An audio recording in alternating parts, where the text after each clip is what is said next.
An object in uniform circular motion is continually changing direction and therefore is constantly changing velocity. The object must therefore be accelerating. This is called the centripetal acceleration and is perpendicular to the direction of the linear speed. Centripetal means it acts towards the center of the circular path. From Newton's second law, this must mean that there is a resultant force acting upon it.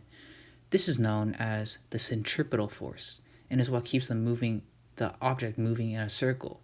This means that the object changes direction even if its magnitude of the velocity remains constant. The centripetal force is defined as the resultant force perpendicular to the velocity required to keep a body in uniform circular motion which acts towards the center of the circle. The magnitude of the centripetal force can be calculated using F is equal to mv squared over r, or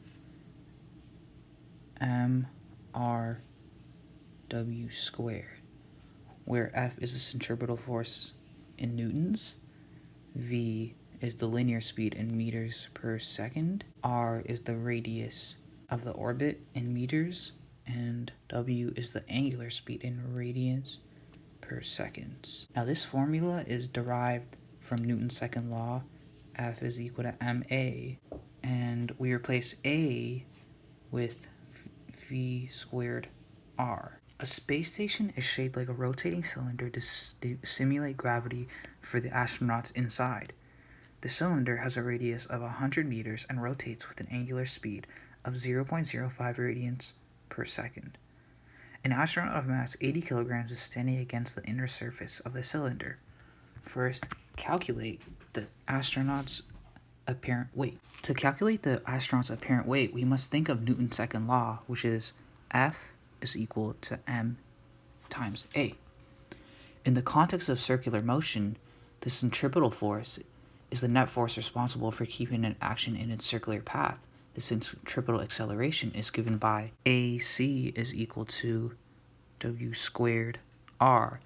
Therefore, we can express Newton's second law for circular motion as F is equal to m times wr squared. Now, in the case of an object placed on a surface, like an astronaut on the floor of a rotating spaceship, the normal force exerted by the surface can be considered as a centripetal force.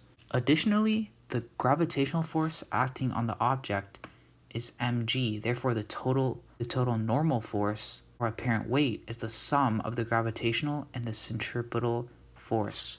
So we can add mg to this, and we can factor out the m. So the formula to calculate the astronaut's apparent weight will be m bracket g plus w squared r. So now we can plug everything in, which gives us 789 newtons.